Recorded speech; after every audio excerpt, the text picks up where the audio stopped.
Hi folks, you're with Tacitus today at your Pushback channel. Thank you for joining this live stream. In this essay, I'd like to talk about when Western people, or in this case the West, when people stop investing in the society they live in. So loss of faith or belief in one's own society is often invisible to all but the most informed onlookers. It is nonetheless there, present and dangerous and destructive.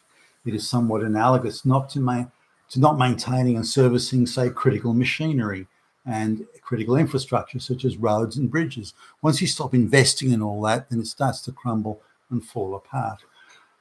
Not only is societal development slow, or in extreme cases such as we see in the West today, societal development has almost come to a stop. I mean, it's even going backwards. But much of the bedrock social capital built and refined through the human trial and error of centuries, indeed thousands of years, such as the rule of law, independent courts, secret ballot, representative government, freedom of expression, all of this fully and deceitfully destroyed by those very people who purport to be its custodians. Why should anyone in the West invest in anything that we are told by those permitted to act as thought and opinion influencers is so terribly bad? Namely, Western society, we are told, is terribly bad. Regardless of whether that investment in our society is financial, such as starting a business or starting a family or working hard and living modestly to ensure your kids have a better start in life than you did, gaining a meritorious and rigorous education, putting in that extra time and extra yard at work, helping an elderly infirm neighbour get groceries from the store or get across the road, researching a cure for cancer, any investment in society. These are all social investments. The sort of social investments a confident society with high levels of trust makes as a matter of course. Indeed, any investment that presumes and trusts tomorrow will be better than today.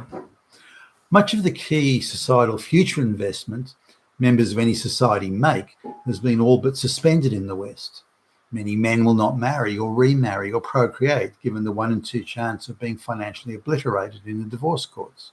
Many women see marriage as just a maybe option, given how many women are now being non-meritoriously gifted well-paid jobs through ideologically hysterical workplace gender quotas. Women who in a properly functioning society could at very best achieve a job on the refund desk at Walmart are serving in parliaments and in senior executive roles all across the Western world, being paid 4, 5, 10, 20 times their actual market worth. I mean, look at Alexandria Ocasio-Cortez, AOC in the West, along with Ayanna Pressley and all that lot. Chrystia Freeland in Canada, Liz Truss in Britain. These are people that are struggling to even push 100 IQ.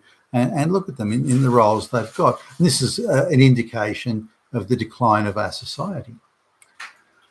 Assuming any are even capable and based on mathematical probability, at least some must be, but why should they bother trying or materially contributing to society when the job's just gifted to them without the slightest concern for merit or capability? The same goes for racial minorities. In white majority countries, many of them are bewildered when they are given jobs so soon after arriving in the West.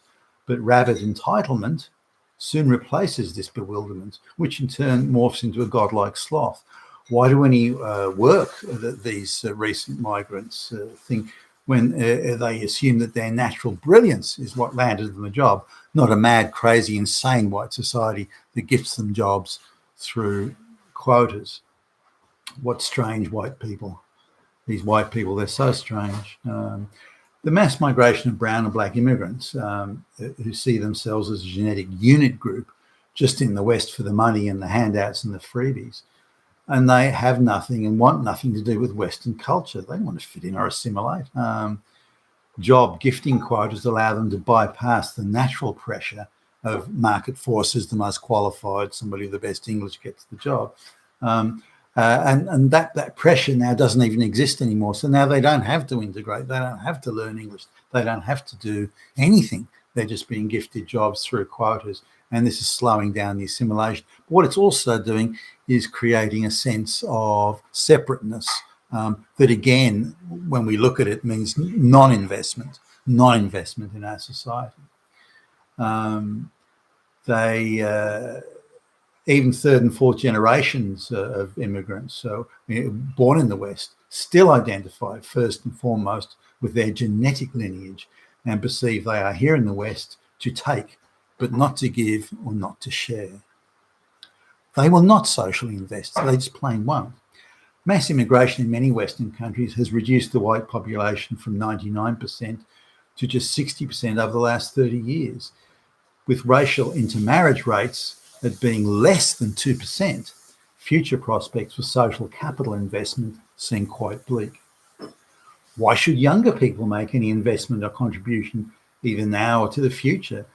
They have endless amounts of time to attend street marches and protests for invented causes that they barely comprehend or don't comprehend at all.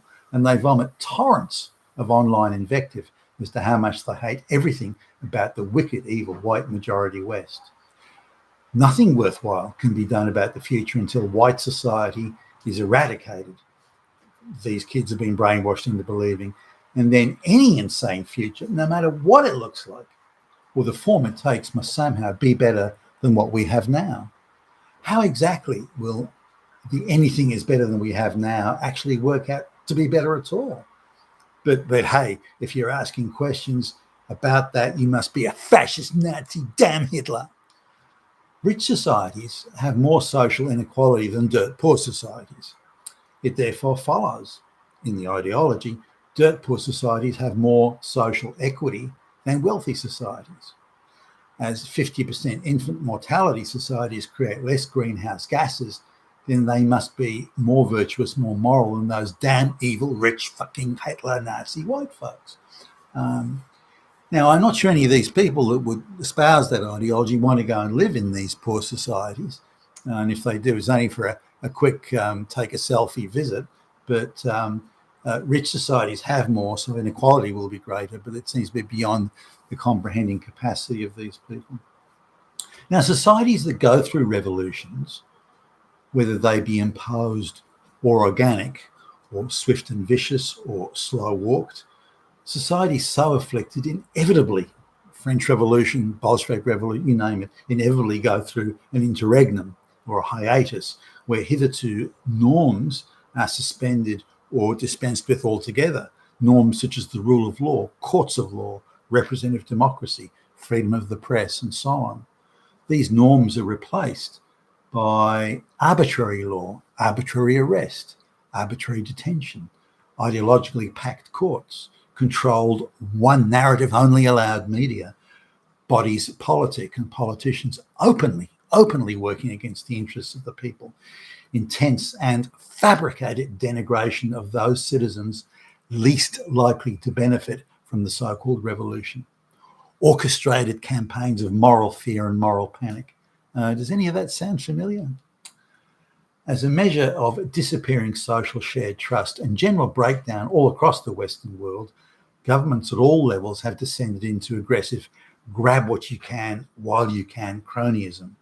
Any government job, even an average salaried gig, is portioned out to various non-white ethnic groups as a gift, non-meritorious gift for loyalties supposed or imagined or yet to be redeemed. Government contracts are now routinely gifted to friends, mistresses and relatives of politicians or the big heavyweight public service grandees. Think of all the contracts given out around the Asian flu. Big government contracts are awarded now to big private sector firms who are frantically and fanatically on board with the globalist project.